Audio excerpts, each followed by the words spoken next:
Hello.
Thank you for joining. The webinar will begin in a few minutes.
Thank you for joining. The webinar will begin in about a minute.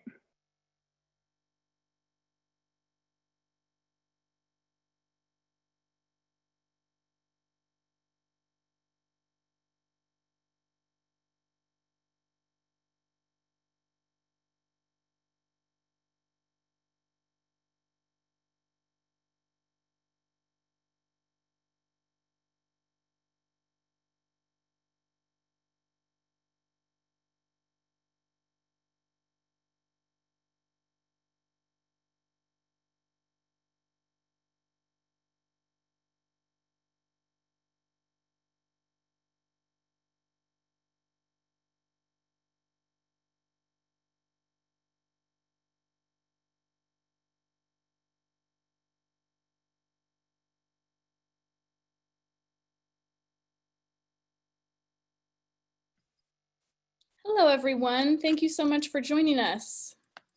It's just 5:30 right now. This is Wild Diversity, Outdoor Accessibility for All, and we have a wonderful panel for you today. I am Addie DeLong. I'm the YP Leadership Development Coordinator. We're going to start a poll for you right now, and we just have a couple questions for you while you're here with us. Our panel would like to know a few questions. Have you ever felt personally unwelcome in Central Oregon's outdoor spaces? And if you have, what were some of the primary factors?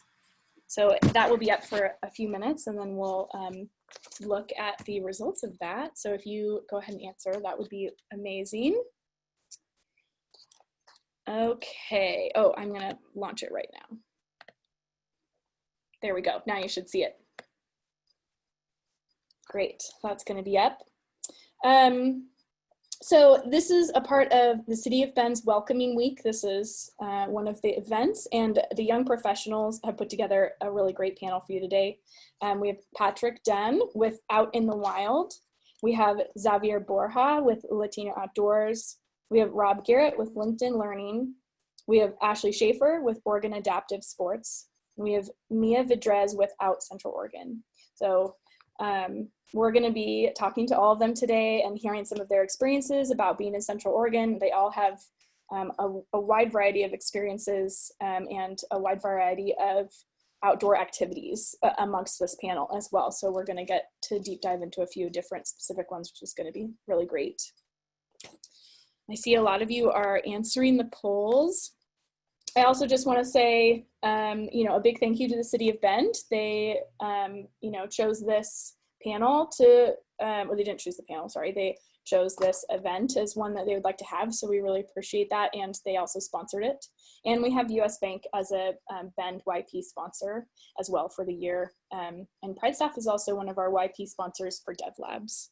And this is kind of like a mini Dev Lab. So we're thankful for them and all of the amazing YP sponsorship we have, and especially thankful to the city. All right, we're getting a few more attendees joining, so we started right on time. So we have, let's see, about 60% have said yes so far, that they have felt unwelcome. And the highest reason is that they received unkind comments. Miguel just said that question 2 actually doesn't have, there isn't an other option, great point, and that there's kind of another situation maybe. So if you have other, you can go ahead and comment to us, just in the comment to the panelists, what made you feel unwelcome? That would be great. Just like to know. It's what we're going to be talking about today, so we really appreciate it. All right, that's great. Hopefully everyone has had time. I'm going to end the poll so that our panelists can see. All right, so we had, 50. So it's about 50-50, okay. Not having the right gear. We're going to talk about that a lot tonight. And unwelcome, unkind comments or looks. I know that some of our panelists have experienced those things as well. And expense, so that has to do with gear, but also just being outdoors. You would think it doesn't cost money, but sometimes it does. So we're going to talk about that and a lot of other things as well. All right, great. So we've got one, and one just came in. There's a subjective and objective attitudes before and after accepting into a public group. That's really interesting. Thank you for sharing. Thank you for sharing so much. Okay, wonderful. Thank you for being here. Again, we really appreciate it. And we're going to start the night off with Rob Garrett. We have a few questions for him. Hi, Rob. Hello. How are you doing? Good, good. Great. Smoky, but good. Yeah, smoky. Yeah, we do need to recognize, since we're talking about the outdoors right now, that a lot of us have not been able to access them recently because of all the fires. I had this whole elaborate plan where I was going to do this panel on a rock overlooking the river, and it was going to be amazing. And then I was like, wait, I can't even see the river. It's too smoky. I think I'll stay indoors. Oh man. Yeah, that's the other thing we maybe need to call out, is that we are having an outdoor panel discussion in all inside individually in our own homes for many reasons right now. So that is just not where we would all like to be discussing this, I guess. Rob, can you tell us about yourself and what your favorite activity is? So I am a remote employee for LinkedIn Learning. I'm a content manager. I create and manage online education. Currently I handle subject areas for architecture, engineering, and construction. My background though is in video production, motion graphics, 3D animation. I moved here from Los Angeles in 2015 with my wife Angela and my son Desmond. We escaped Los Angeles specifically to come here for the outdoor activities. I try to ski as many days as I possibly can, as my knees will let me, and as there's snow on the ground. It's a pretty special place that we all live in, and I am amazed, excited, and to be here. It's the other thing I moved here for was mountain biking and cycling in general. I've been a cyclist since I was a kid, really. My dad got me into it when I was about 6 years old. we lived on military bases. My dad was in the Army, and we moved all over the place. The one recurring theme, though, was that on every base, it was really relatively safe for a kid to ride their bike around town, around the base. The traffic was relatively low, and the speed on the bases is low speed. And so it was a pretty forgiving place to grow up in that regard. And so that early exposure had a huge impact on me wanting to ride a bike throughout my life. And it was something I always came back to. Even, there were times when I've drifted away from cycling just for life reasons, getting too busy, and but it always comes back. And it really is just like riding a bike. I'm just trying to figure out a way to say that without saying that that cliche, but it's a pretty amazing thing to do. The thing that I love most about it is that it is, I think it's, other than walking, it's the most human form of transportation. When you're on a bike, you can see everybody around you. You can see pedestrians, you can see other cyclists, you can see the people. And, I'm that dude. If you've seen me riding around town, I'm always wearing a ridiculously bright fluorescent jersey. I'm never without it. It's saved my life on more than one occasion, but I'm also that dude who's, smiling and waving at everybody. It's interesting. One of the poll questions, so the poll answers were people saying they've had unkind comments, or, they don't feel welcome.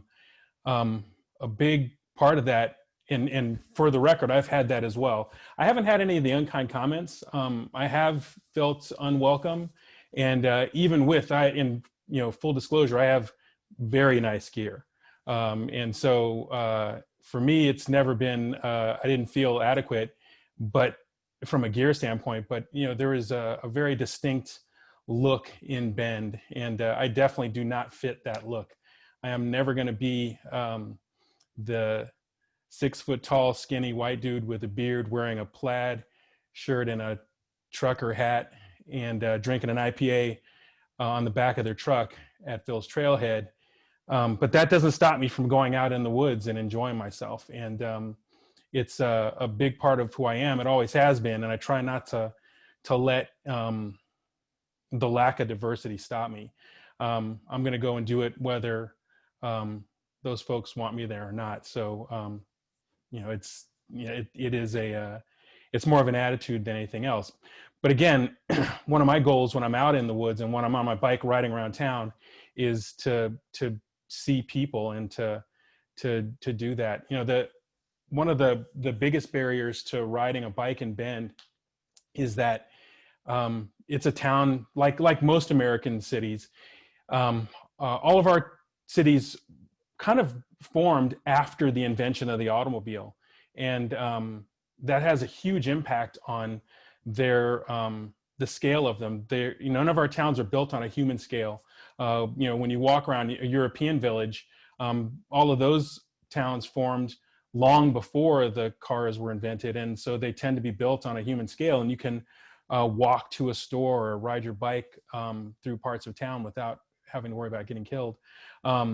And here in America, it's just not the case. And even in highly bike-friendly cities like Portland, it's still a pretty terrifying experience if you're not an experienced rider. And here in Bend, that's probably the single biggest limitation, is that there's such a skew towards automobiles and away from pedestrians and bikes that it can be really, really intimidating. I moved here from Los Angeles, and there are places in Bend that I'm terrified to ride. And that is a bold statement. And it's something I can't imagine, for a kid getting started, how intimidating it can be to try and figure out a place to go and ride a bike here in Bend, because it's a great place to have a gigantic pickup truck with a bed mat on the back and have a $6,000 mountain bike and drive it out to the woods and have an experience that way. But it's a terrible place to ride a bike to school. And that's, one of the things I want to really, one of the questions that's going to come up a lot is how do we get people out and into the woods more often? And to me, it starts here in town, which is if you don't walk anywhere, if you don't ride your bike anywhere, you know, it becomes much more difficult to get out into the woods and to do anything outside of town because you just don't think to do it unless you were exposed to it at an early age. And that's a really important thing that happened in my life, was that I was exposed to it at an early age. And so it stuck with me my whole life. And, you know, I can't imagine, you know, trying to get into it later in life. You know, it would be a pretty scary thing to try and ride, you know, from my house to the nearest grocery store is a mile and a half away, but it's, you know, on a fairly busy street. I got to cross 3rd Street to get to the nearest grocery store. And that is a terrifying thing. Yeah, absolutely.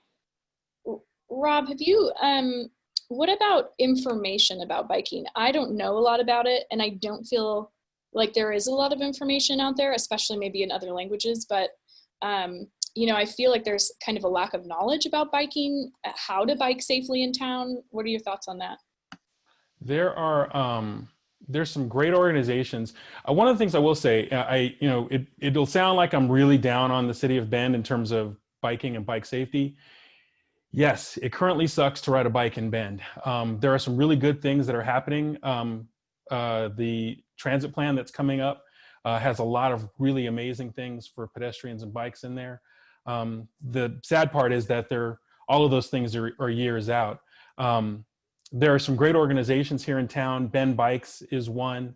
Commute Options. Brian Potwin over there is one of the first people I met here in town. And they're doing amazing things to try and get kids on their bikes riding to school and figuring out safe routes to schools. If you're interested in going out and riding a mountain bike, and even if you don't have, so I want to talk about the gear issue for a second. You can ride any bike in the dirt. The level of experience that you'll have with the type of bike you have, you know, that'll vary wildly, but you can ride any bike in the woods. There are some amazing sites, Bend Trails. So if you go to bendtrails.org, they have a map locally of every trail that you can ride a bike on. It is absolutely a staggering resource that's made by people locally here in Bend. And it is a beautifully designed site. It's super easy to use. It works across platforms. And it has the sites rated by difficulty level. So if you're a beginner, there are green trails you can ride on. If you're hardcore, you can you know, advance and grow your skills that way. So there's a lot of solid resources.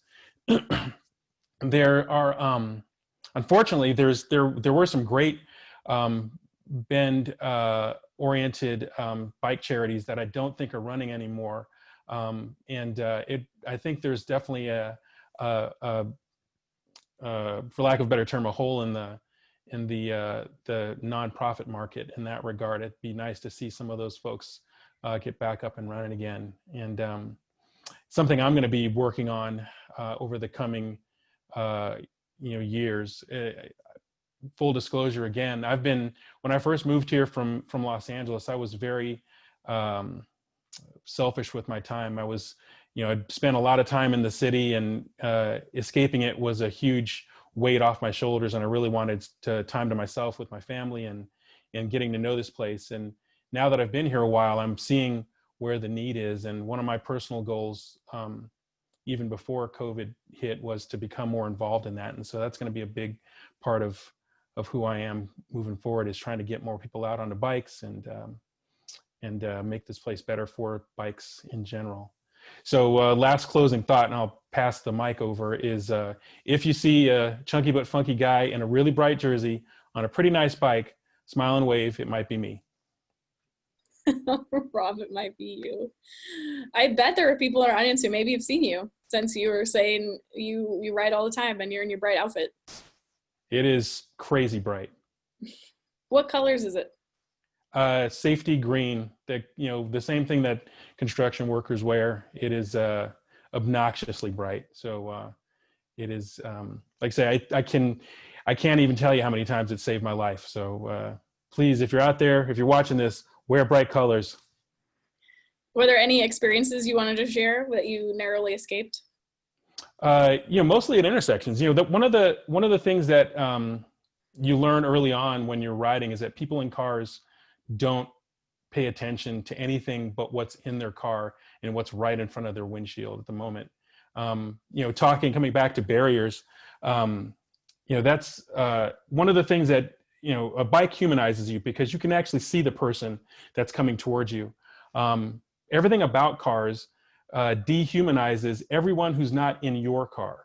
So, and that's actually, if you think about the marketing of automobiles, they're marketed, you never see a car sitting in traffic. It's always a car on an empty road.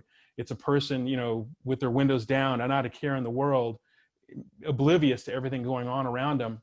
That's how cars have been sold to us. And that's how we behave.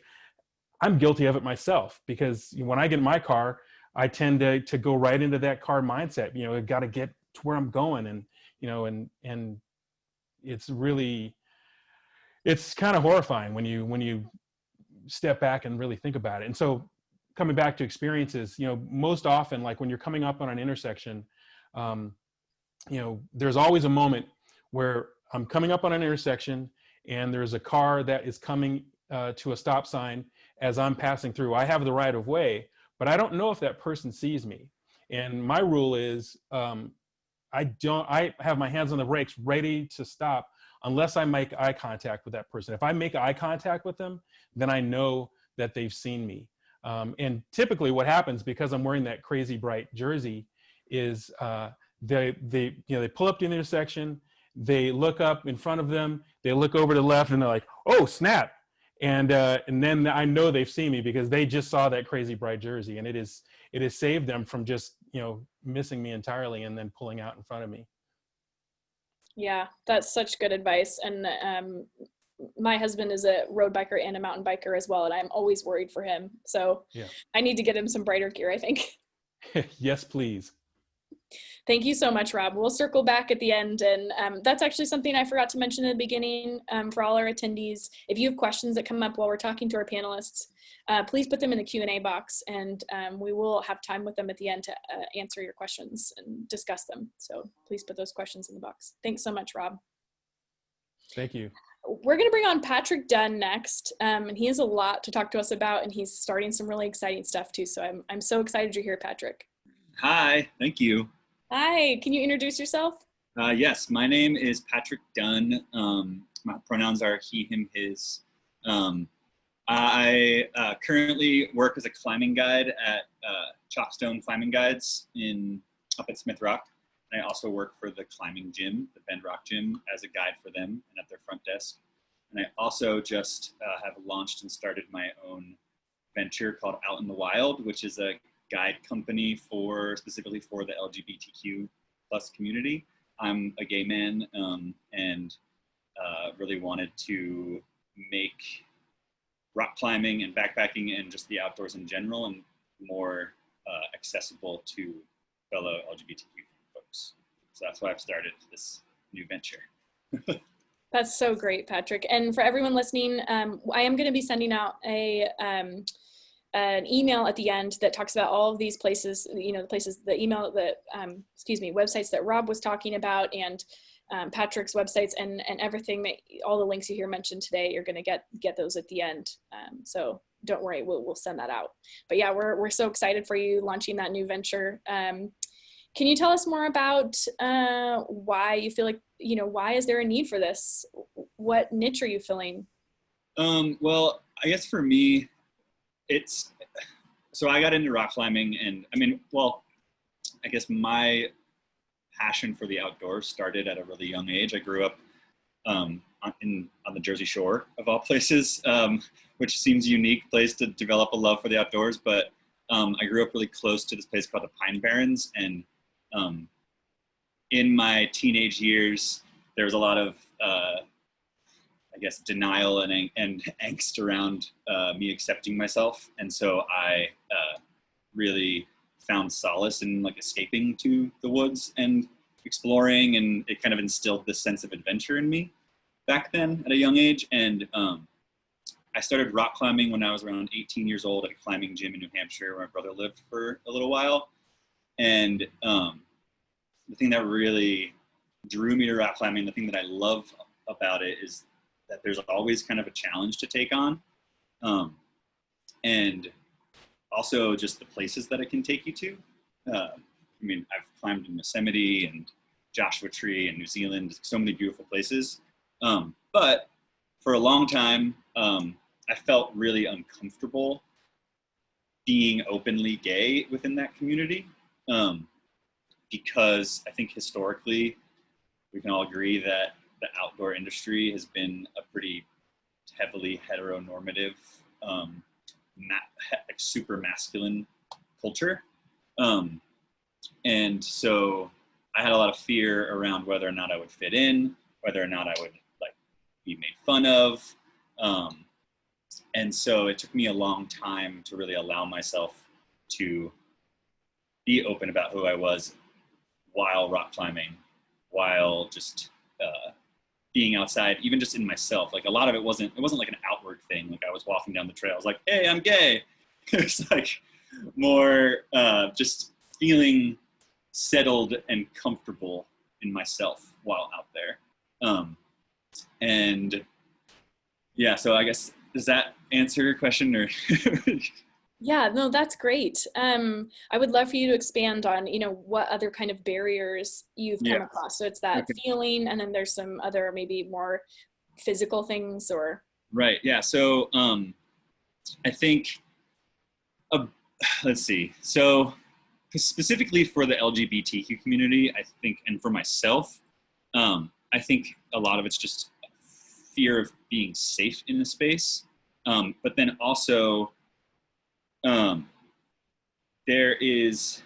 I've had an experience once with the name of a rock climb, and this is a huge heated topic in the outdoor world right now, and especially in the climbing world, where people are really talking about climb names and how offensive and triggering they can be. And, there's this climb in City of Rocks, Idaho, that years ago I had been there and I'd climbed it, and it's called Adolescent Homo. And I was like, oh, that's like, I just kind of like, that's kind of funny. I'm a homo, I'm gonna climb this climb. But then this past summer, I was there with my boyfriend, and we went and we climbed the exact same climb. And now they've changed the name to Adolescent Homo Sapien,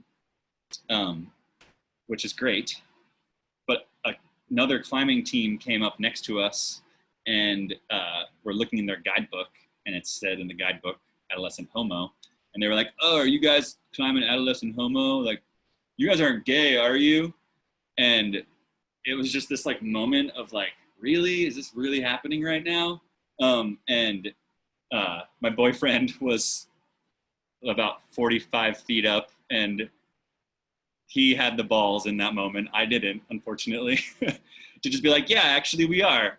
And they were like, wait, really? Huh? And it was fine. Like nothing else happened beyond that, but it's that kind of stuff that makes people feel uncomfortable to do this kind of stuff. And it's that fear of, am I going to go outside and someone's going to say a microaggression towards me, or be talking with their friends and like using words that are offensive towards me, or look at me and think that I'm like, because I look different, that I am weird or something like that. It's just, I think it's just a fear of being accepted, whether or not you're accepted. And then also, I mean, like there's general barriers that I think go across a lot of different groups of minority groups, which is like just the cost of these sports. Like climbing gear is incredibly expensive. I was really lucky. A friend of mine sold me his trad rack of cams and nuts for like $600, which is a lot of money, but like those things cost like over $1,200. So just, you can buy your harness and your shoes for like $150 and start climbing in a gym and buy a gym membership, but to really go outside takes a huge investment. Ropes are over $200. Quick draws are a lot of money. The cost of being a rock climber is a huge barrier as well. And getting training if you've never done it before. Yeah, and then that as well. And that's something that's like, that I'm trying to figure out how to make my programming more accessible, because there's, on one side of the coin, I want to employ fellow LGBTQ folks out in the wild and pay them what they're worth. And that is like, the investment to get trained to be a guide is also a lot of money. Like I'm a certified single pitch instructor, and that process was over $1,000 plus traveling costs and everything. And now I'm going for my rock guide certification, and that is over $10,000 of trainings, and like 6 years of my life, and lots of trips in order to fulfill prerequisites of specific climbs. And so I want to be able to pay people what they're worth, and also like be able to make it accessible to folks who maybe can't afford to get that training, that to help them be like safe and confident climbers outside. So yeah, I don't have an answer yet, but I'm figuring that out slowly. That's so great. Thank you, Patrick. Yeah, thank God COVID-19 has made it a little bit difficult to do a lot of programs, because now I have more time to figure that out. The plan. Silver lining, I guess. Is that the main purpose of your new website and everything, or are there other goals with your new website? So I also am going to be starting a podcast, sharing, basically interviewing other LGBTQ plus folks who have really amazing stories about their adventures. And the idea behind the podcast is to start shedding some light on folks who maybe their stories aren't told in a way where their successes are talked about. And because I think a lot of us, we focus on like the adversity that we've experienced in our lives, which is important to talk about and to share with the world. But also I think it's important for us to be seen for the things like this, our successes and the things that we've accomplished, and just how badass some of us can be, and like inspire other folks like us to be like, oh, there's this, gay woman who has done all of these amazing things, and like I can do that too. Because there's not a lot of visibility. There aren't a lot of openly LGBTQ professional outdoor sport athletes. There's a couple of professional gay women and trans women in the climbing world. And like there's like Gus Kenworthy, who's like the pro skier, but like they're very few and far between. So I think there aren't a lot of role models. I didn't have any role models as a kid, seeing people like myself doing the things that I thought were cool. Yeah, that absolutely makes so much sense. And I think you're right that there is a lot more conversation around the adversity versus look what has been done and look what's been overcome. Totally. Yeah, that's amazing. And also I think maybe more relatable people, like you said, role models to look up to that aren't like, you're talking about a few of those key people you're talking about are top of their game. Right. That a lot of people know about. Whereas, if I'm just someone that wants to, I don't want to be, I'm not in the Olympics, but right. That's so great. Yeah. Thanks, Patrick. And if that brought up any questions for anyone, go ahead and put them in the Q&A, and we'll talk to Patrick again at the end. Thank you. Thank you. So we're gonna have Ashley come on here. This is Ashley Schaefer, and she is representing Oregon Adaptive Sports. Hi, Ashley. Hi. Yeah, I do a lot of things with Oregon Adaptive Sports.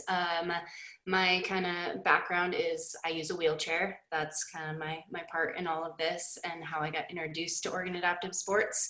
I've been in the chair for like 19 years, so growing up, I didn't do a lot of things outdoors. And then after injury, I was kind of really craving that outdoor space and didn't realize how much I got even before, when I didn't realize that I was doing the sports. And so I was really craving it, and someone connected me with Oregon Adaptive Sports, and I came out and I did a skiing lesson with them. And it kind of changed my world. That's how I ended up moving out here. That's why I do all the sports now and everything. I ski, I climb, I mountain bike. I got really into cross country skiing last winter. I'm pretty stoked for that. But I think that could go into like some of the barriers that I experience. Partly just getting introduced to Oregon Adaptive Sports was really terrifying. Being someone in a wheelchair, you know, and not knowing how to get into outdoor sports and not having the resources, because for one thing, equipment is crazy expensive. Like my mountain bike is $7,000. My cross country, or not my cross country, but my downhill ski is $7,000. Like everything is a huge chunk of money. And, you know, a lot of people with disabilities don't have a lot of resources. And so that's incredibly challenging.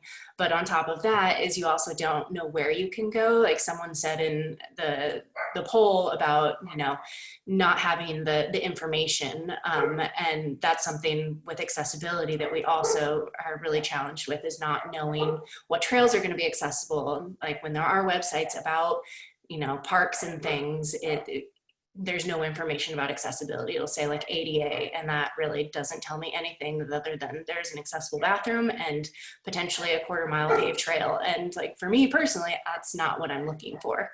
And so it's really hard to find things that will be accessible and feel safe, because, you know, also like I use a wheelchair, I don't have mobility of half my body. And, you know, if I get out on a trail and it's not accessible and I try to push it and I end up, you know, falling or something, I'm kind of on my own and like at the mercy of whoever comes by, if someone comes by.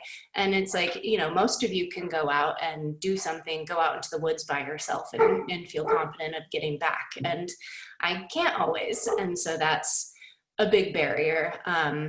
All of the sports I do, I have numerous barriers that I could tell you about that are physical, but also a big thing is social.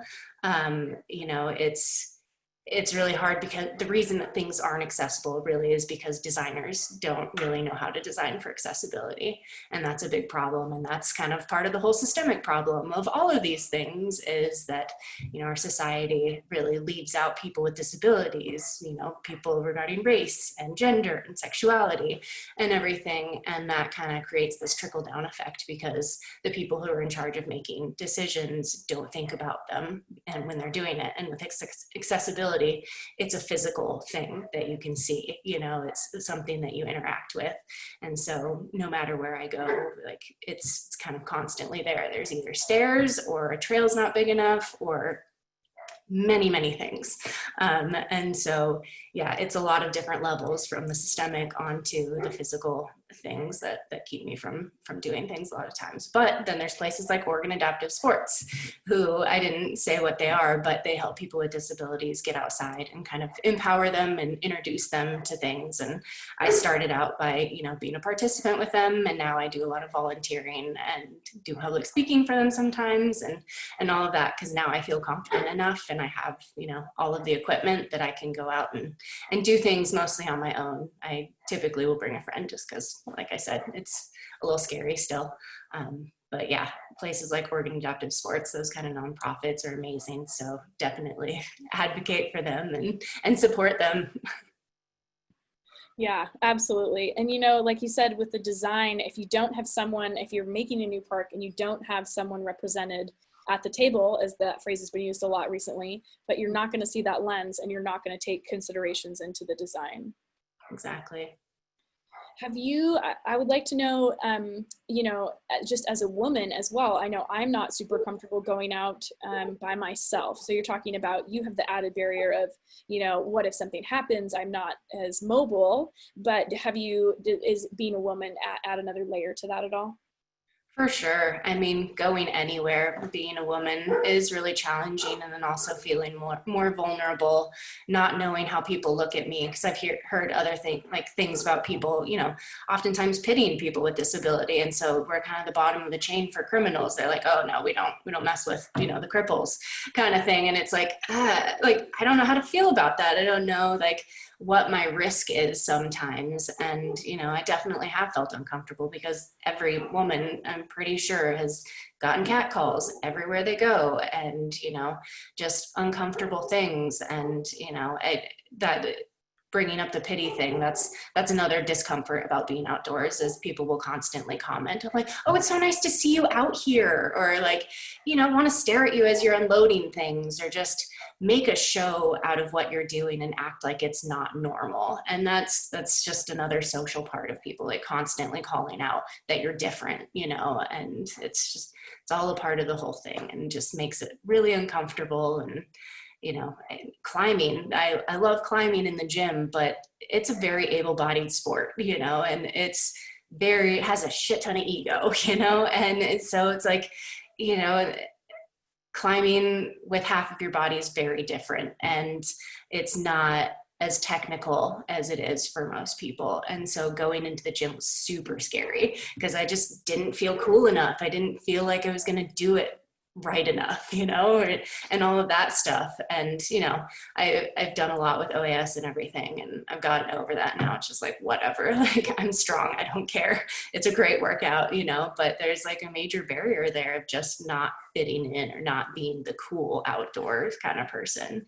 It's so competitive out here. It's just, that's a huge, huge barrier. Yeah, and I see that for a lot of people. The wave scares me to death. You look down there and there are so many intense people, and you just go, I think they're all very nice, but that barrier of, I don't know what I'm doing. Is it okay to go to a space like that and not know what you're doing? Yeah, totally. And have space for learning. Mm-hmm. And I think it takes time to realize, like you said, everyone's really nice around here and is totally willing, but you'll show up and they'll have that stoic face of they're super cool. And, it just takes getting to know people, but that definitely deters a lot of people because they just, it's hard to step out of that and be the one to reach out, especially when you're the minority, and so it's another big thing. The invite is something that people with disabilities really need, and so places like Oregon Adaptive Sports is huge, and maybe across a lot of minorities, and that's why we have all of these nonprofits that are getting people out, is we need support to introduce us to these things and have that system and everything, and that creates visibility and all these things. And so it's a really great first step, and then it's amazing when we can start to go beyond that, but we're definitely in that phase where we need all of the support we can get. Can I ask you one more question? If we are out on the trails and you're an able-bodied person and you see someone that is, has some physical disabilities and is having a harder time, or, you were saying it can be hard when people are drawing attention to you, is it best to kind of just say, hey, or not say anything, just leave you to yourself? Or how would you like the interaction? What's kind of the best way to go about that? Totally. That kind of gets into one of the things. So I guess I didn't properly introduce myself. I do consulting for things around disability and outdoor recreation. I'm creating a toolkit for land managers right now. So yeah, I forgot that part. But yeah, so really talking about there's different levels of disability. People want to do all sorts of different things. And one of the things, and the reason why a lot of times parks and things rely on ADA is because we have this idea of accessibility and not making things challenging for people with disabilities. And that's such a, that's a very old idea, that's still imagining people being stuck in their homes and not able to do anything. And when I go outside, I go out for the same reason all y'all do. I want to get a workout. I want to push myself. I want the challenge. And so that 1/4-mile paved trail does nothing for me.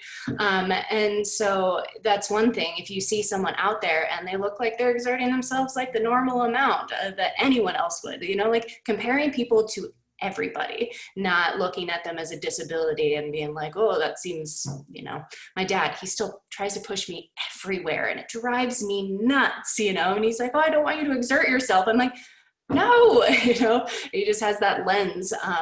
But yeah, really just kind of looking at people the same way you do anyone else. And like, yeah, if they're like huffing and puffing and like, this is hard, like maybe be like, hey, need anything, and make it like super casual, not like, oh, I just want to make sure, like don't get down in their face, just talk to people like normal and like, do you need anything? Don't necessarily have to ask if they need help or like, can I do this for you? Be like, hey, how's it going? That's an easy way. Ask them how it's going. And if they're like, I'm struggling, be like, can I do anything? Simple like that. I think it's, also it's different for everyone. So like, this is my experience. And obviously if someone is clearly like, I just fell out of their chair and they're like, yeah, maybe ask them if they need help or something. But, just try to be as casual as possible. I know it's really hard. Like we all have those hangups where we're trying to be as, conscious of the way we're talking as we can, but we're going to mess up. So just let it go. That's such great advice. Thank you so much. Yeah. Ashley, that was really great information. And if that brought up any questions, go ahead and put them in the Q&A and we'll chat with her at the end again.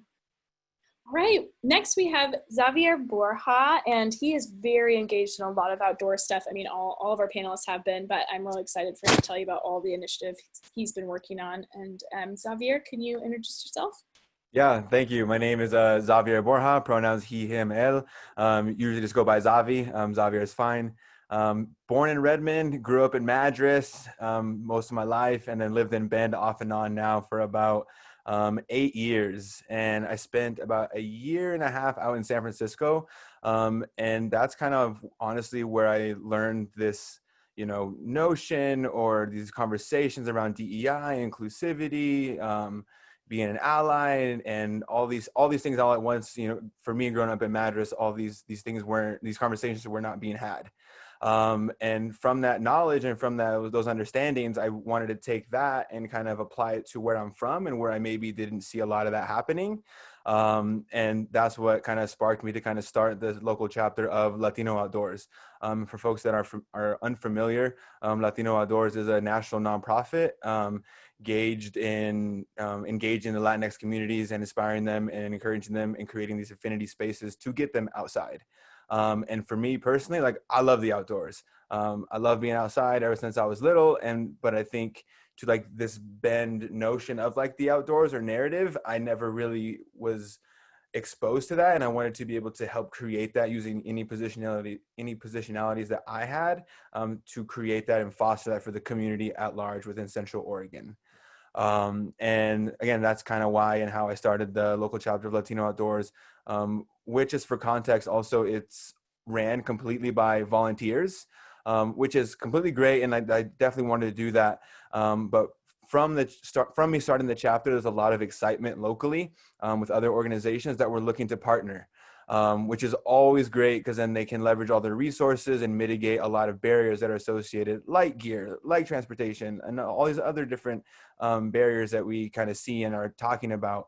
But for me personally, I wanted to make it very clear and having fully transparent conversations with these organizations to say, I don't think you're doing this, but I personally don't want to be tokenized, and I don't want you to exploit the brand of Latino Outdoors to do the work that your organization is trying to do and unable to do.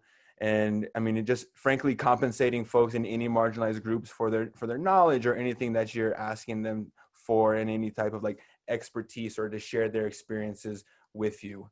And from that, I was able to create and establish partnerships with Oregon State Parks, Discover Your Forest, the Deschutes Trails Coalition, Deschutes Land Trust, the Ochoco National Forest, the Deschutes National Forest, and the Children's Forest of Central Oregon to all come together and create a position for myself and create a unique collaborative program that we're calling Vámonos Outside, which will kind of act as like the my vessel or our vessel as to create and move this work forward of the Latino outdoors type of stuff. But again, being compensated and understanding that and bringing it to a local level.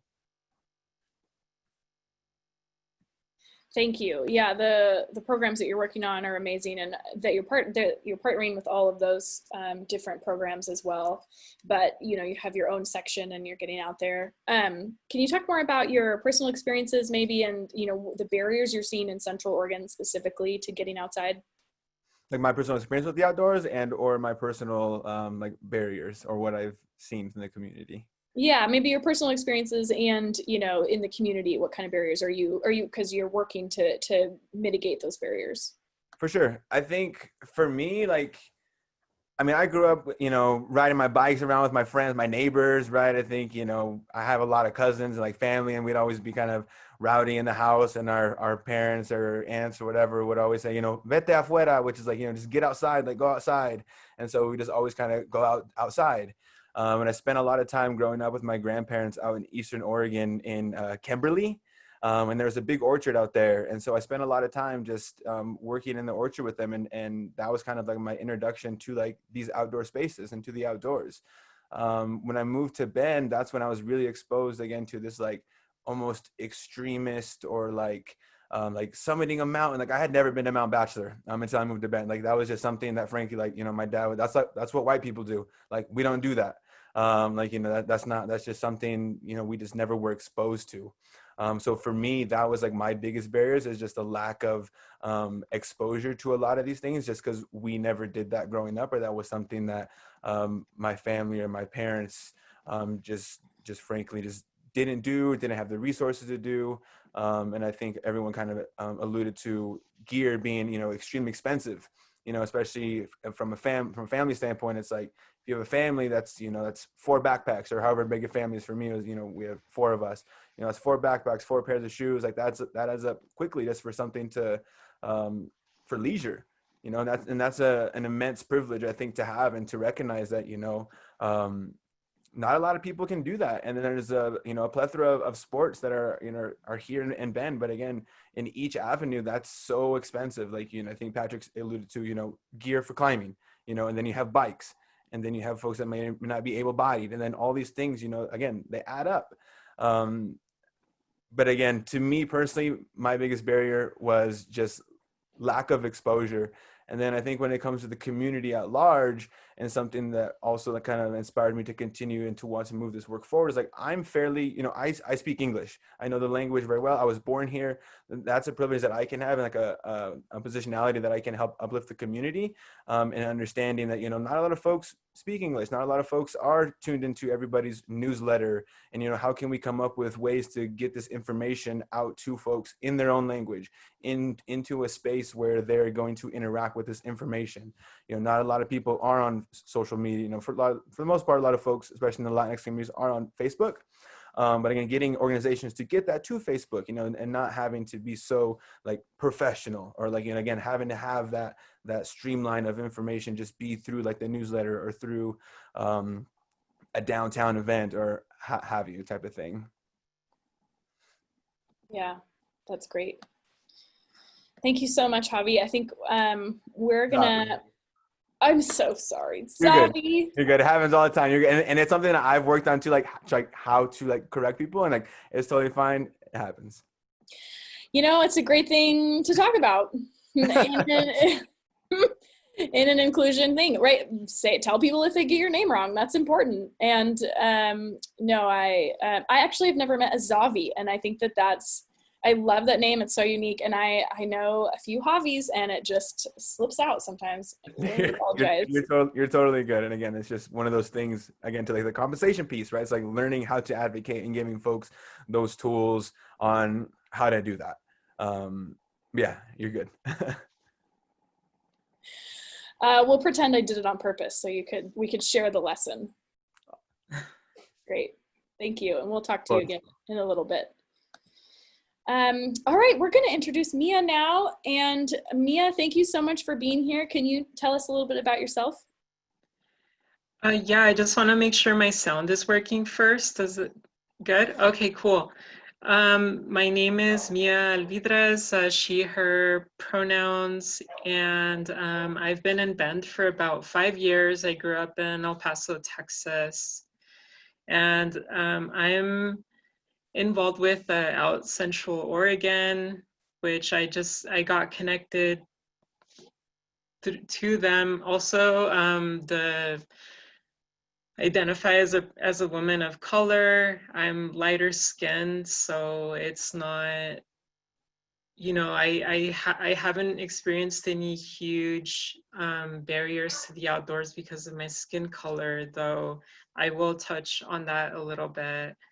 I also am transgender, so I'm a transgender woman, and I've had some experiences around that topic as well, though it's not really something that comes up super often these days.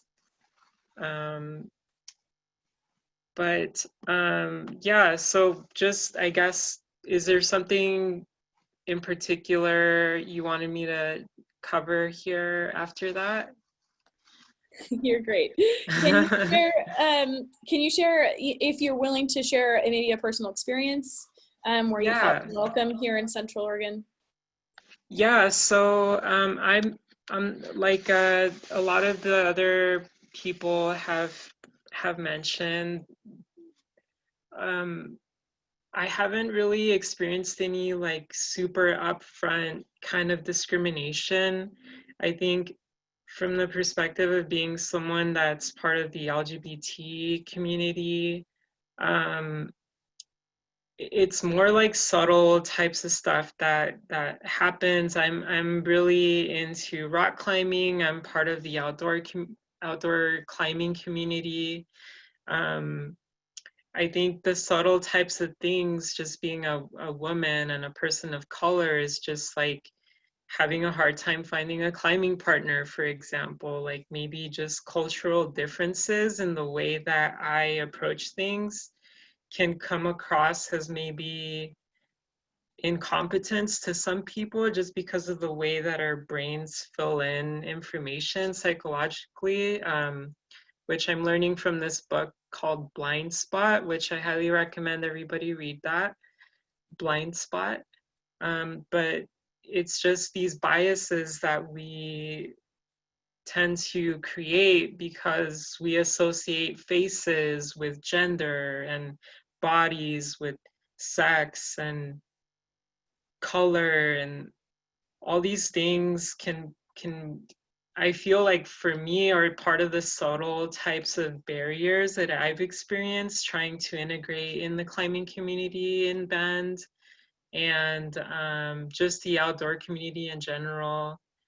But also coming from the same kind of background that Xavi was talking about with the financial barriers that come with living an outdoor lifestyle. You know, like going skiing was not part of my youth either.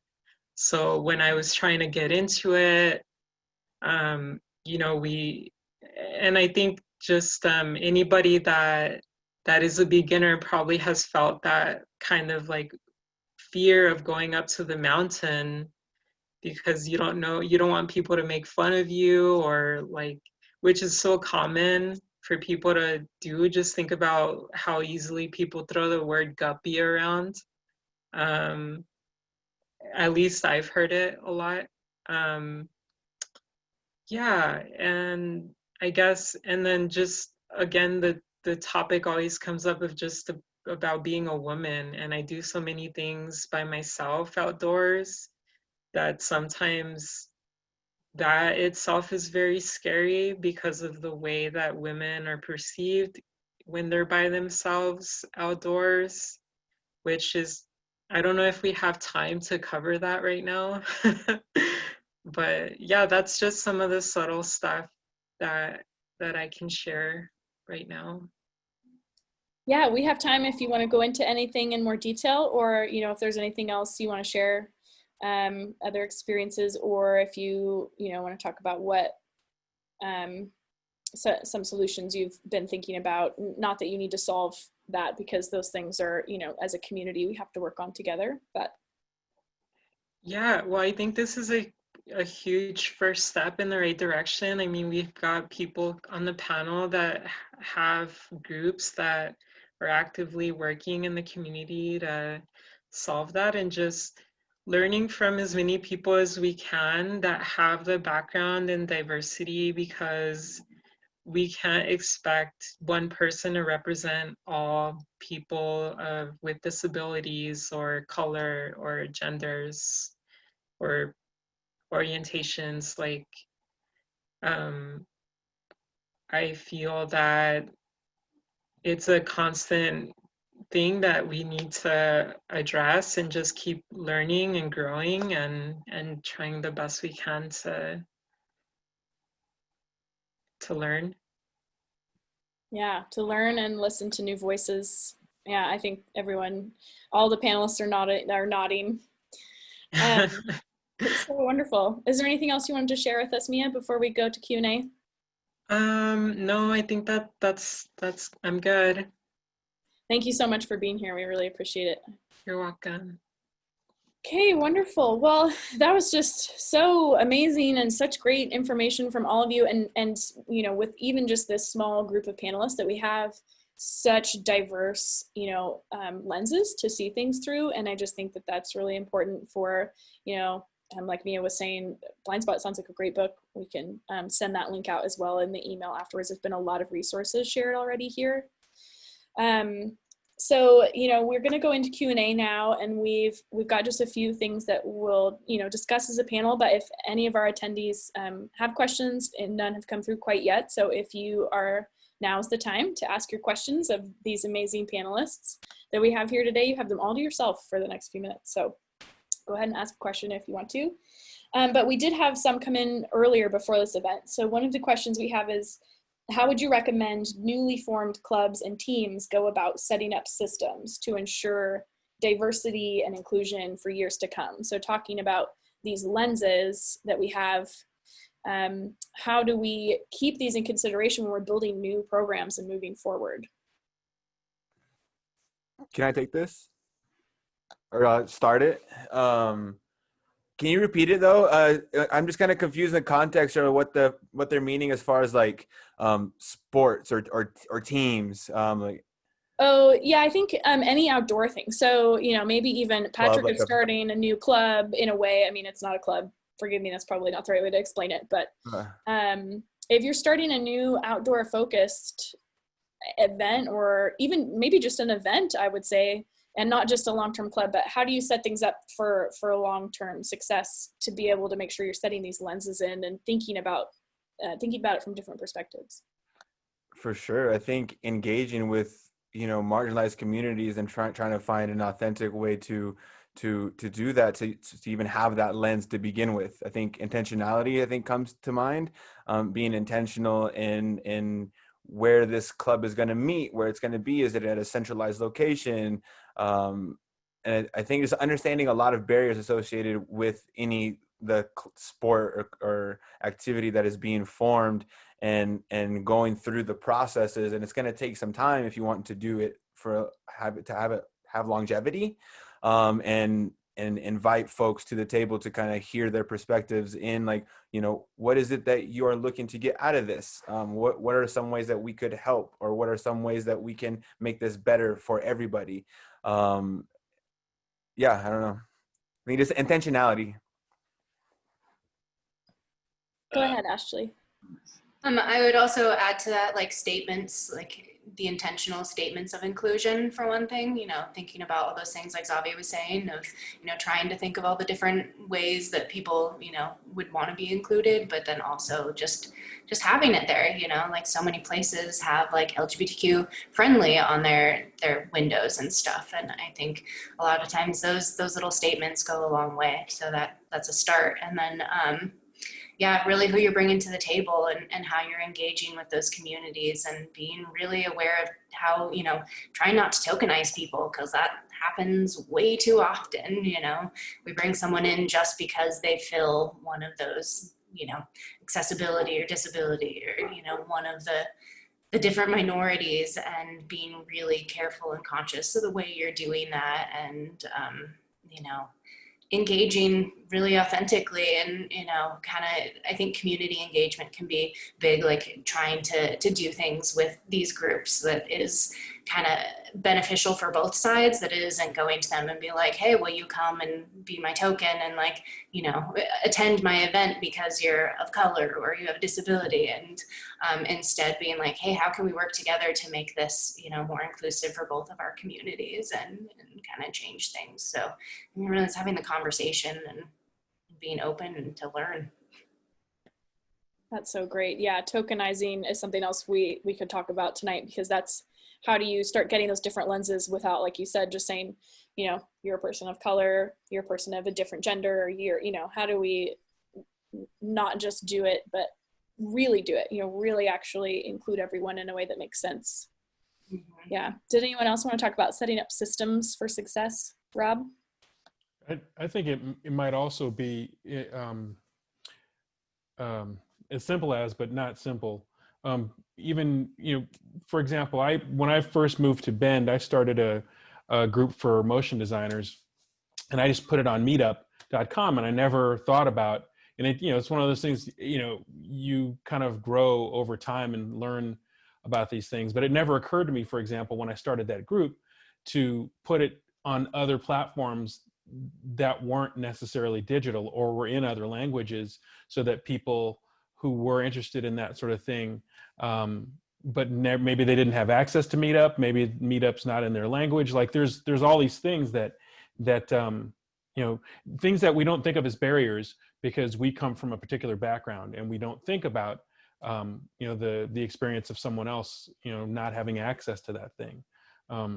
You know, a common phrase, and you know, I think, you know, Zavi said it as well, which is, oh, that's something white people do.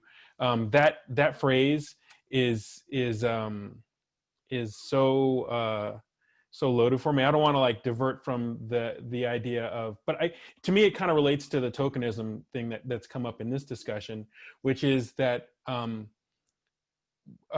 people of color have always done these things. They haven't done them in the same percentages as white people have. There's a lot of historical systemic reasons for that, but when given the chance, when given the opportunity, and sometimes in spite of the lack of opportunity, they've always done those things. And the important thing is to give access, and to make that access as easy as possible, because people, when they discover these sports, they discover the outdoors in general, it's such an empowering thing, and it's such a, you know, it's so good for your soul to get out of your four walls and to get out into the world, regardless of your ability level, regardless of the gear that you have. It's such an amazing thing to just get outside, and so many of us feel intimidated for doing that. You know, Mia, you brought up that term guppy. You know, I think we've all seen it happen, where there's someone, you know, it happens on the trails, in the woods, it happens at Bachelor, and there's somebody, you know, who's just getting started, and you know, people are, you know, joking and sniggering and, you know, making fun of them, and it's so silly. Sorry, that was a bit of a rambling rant. Nothing's a rant here. It's all relevant. It's great. And this is a discussion Q&A part. So, you know, we can just flow into the next thing. It's wonderful. Yeah, I really appreciate that. And that's something that's a really simple way you can consider reaching a more diverse audience when you're starting a new event or a new, you know, group. To go back to the original question, is consider, where are you sharing about it? That's a really simple question, Rob, that makes a lot of sense to me. You know, are you just sharing about it in one platform, or are you doing it in multiple languages, multiple platforms? You know, how do you utilize the other the other places in Central Oregon to get the word out, you know, to a diverse group? That makes a lot of sense. Yeah, Patrick. So I think that Ashley spoke to this a little bit as well, but I think in my mind, when I think about the longevity of this, is having leadership of those programs or clubs or coaches who have educated themselves, have had training that understand how to create a more inclusive space for all of these different people, and making it, because I think that like we could be like, we want to be more inclusive, and then not actually understand what that means, and then like include people, but then have a culture and a space that doesn't feel safe to them. And so I think making sure that the people, when you're starting something, that you just understand really what you want, what other people are dealing with, and how to support them and create a safer and more inclusive space for them, I guess. That's great. Yeah, that makes a lot of sense, to value that training and not just assume that you know how to add diversity, because if you do, then you get into tokenizing, I assume. Oh yeah, Ashley. Totally. I want to add to the training part, is making sure that, you know, when you're doing a training or you're asking people to speak to things, you're getting people with lived experience, because that's I think a thing that we're finding lately, is that they'll just take anyone who, you know, thinks they can talk on these subjects, and, you know, I can't speak to anything other than, you know, physical disability. Even within the disability realm, I can't talk to the blind or deaf community, you know, and so being very cautious and careful about who you're bringing to the table for those kinds of trainings and what those look like, I think is really important. Yeah, that makes a lot of sense. Was there anything else on that first question? We have a few more questions that came in. Perfect. All right. Oh, we have one from Marika. What might our land managers and government agencies do to make public lands more welcoming? It's a great question.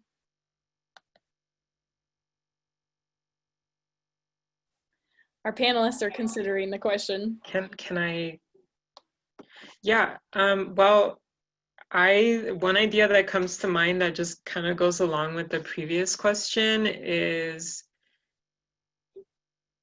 one, like it's more of like spreading the word from my perspective. And there's, as we know, like for example on Facebook, when you're trying to market something, there's different groups that people have different, because if I reach out to my groups of that are directly friends with me on Facebook, they're all probably already going to be outdoorsy people that are already part of the same friend group.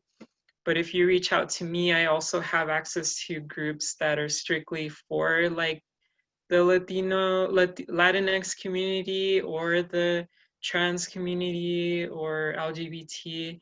So if you put someone like Xavi in a place of leadership there who already has that access to that community, or you reach out, and not just the language, but also just like letting that person spread the information,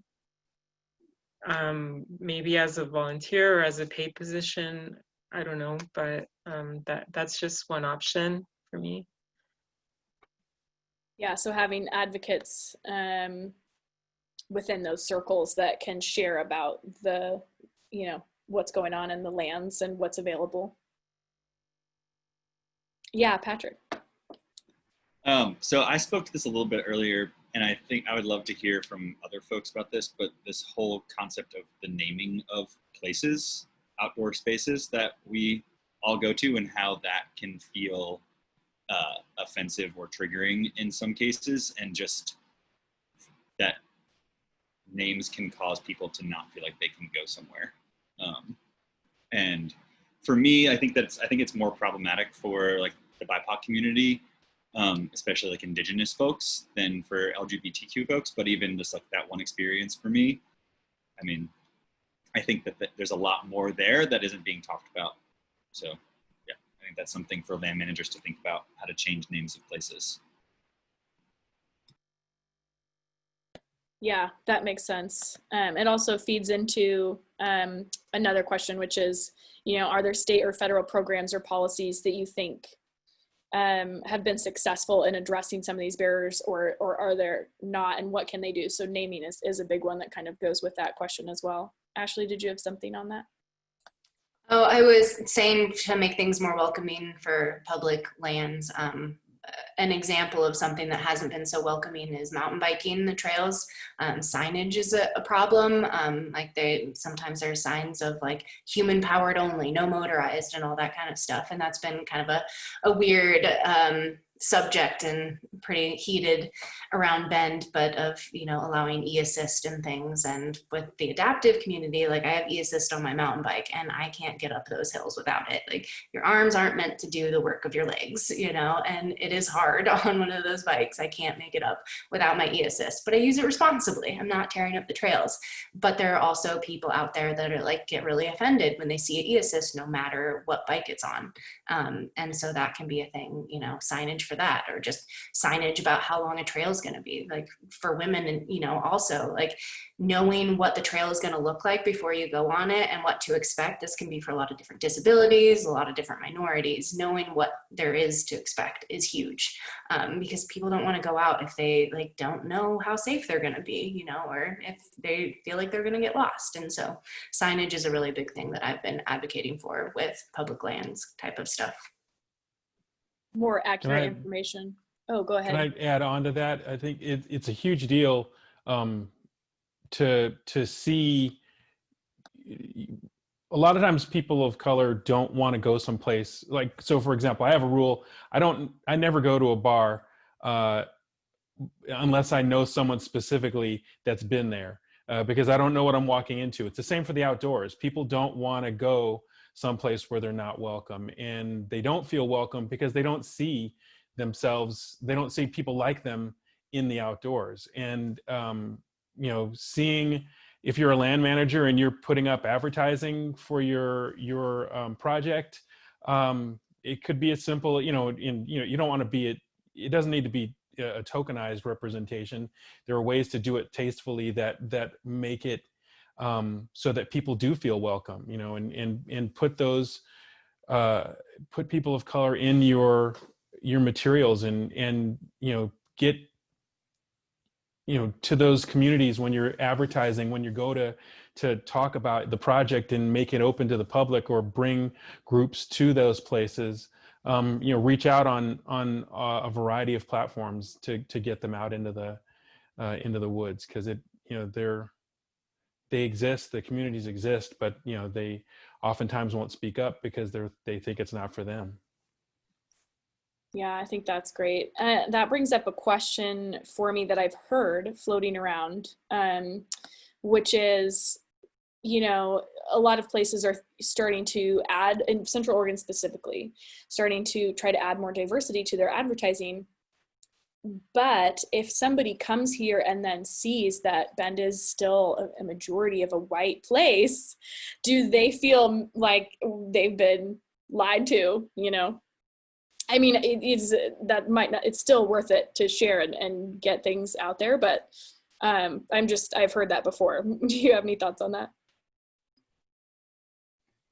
Sorry, yeah, it is a real problem, and that's, you know, that's where that tokenization comment came from, which is, you know, if you come to a place like Bend and you see a non-white person on a billboard, but you don't see any people of color walking down the street, it can be really kind of strange. And you know, we're in a crazy age right now from an advertising standpoint, where advertisers have kind of gone overboard in trying to show you know, a variety of everything in all of their advertising all the time. And it's on one hand it's cool, but on the other hand it can be kind of disingenuous. And you know, that's the sort of the line that marketers have to strike. You know, and you know, we are talking about marketing now. If you're a land manager, you're gonna market your project to the world.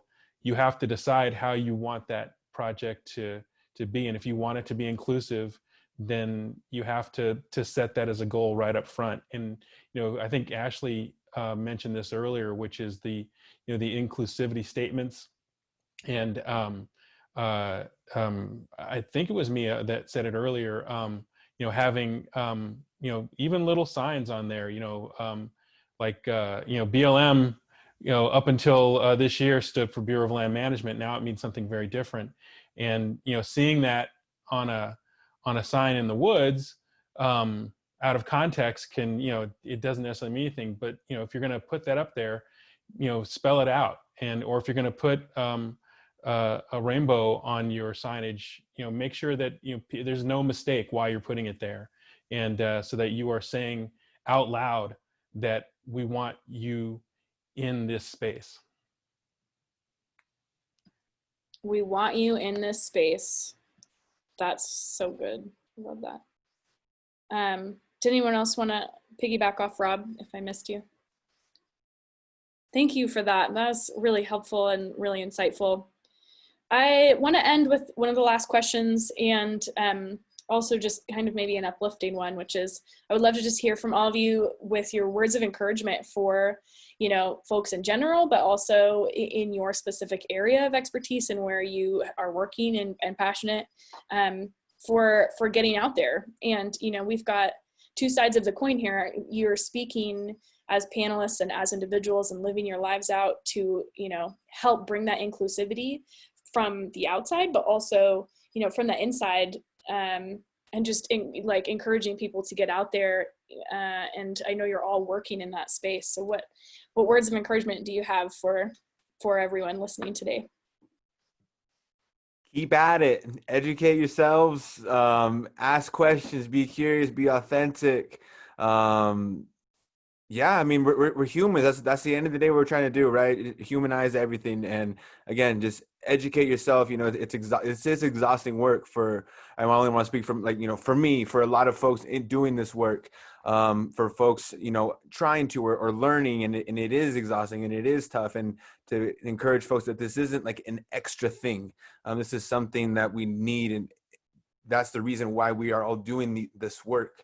Is because there's a reason for it. So the organizations, I think, to the point of like government agencies that, to put my position out of a job, right? Really to do that work within an organization yourself, to have that lens, and that takes time, that takes effort, that takes intentionality, that takes, tough discussions, tough struggles internally, potentially, to understand your own biases and where this might be showing and where it might be leading out into your work or where that's perpetuated within these systems. But yeah, just keep at it. Thank you. Mia?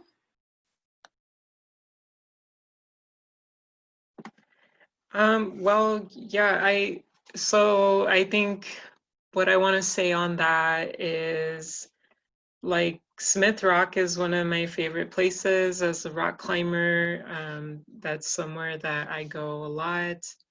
And I feel really happy every time I see Latinx folks out there, or just people of color in general, because it tells me that Smith Rock is doing something right. Or maybe there's something about that place. I mean, it's cool to me because going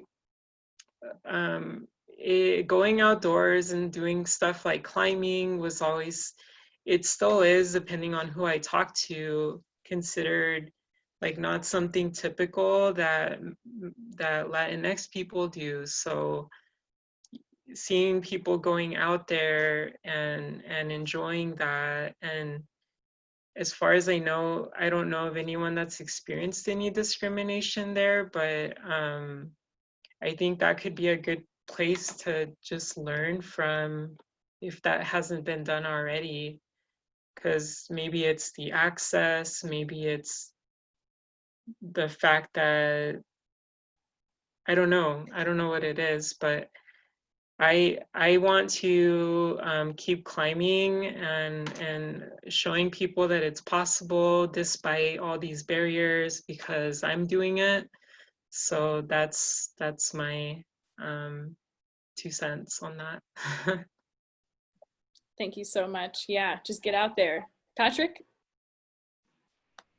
Yeah, I think that for me, I think it's just if you're part of the LGBTQ community, like and want to do things outside, like you're not alone. And there are so many people within our community that are doing things outside and that can be role models and mentors, and they may be hard to find, but don't give up on trying to look for them. Like for so long, I felt so alone as like a gay man in the climbing world. And eventually I found Homo Climbtastic, which is an amazing organization that runs a gay climbing conference in West Virginia every year. There were hundreds of LGBTQ climbers go to. And when I found that out, I was just like, what?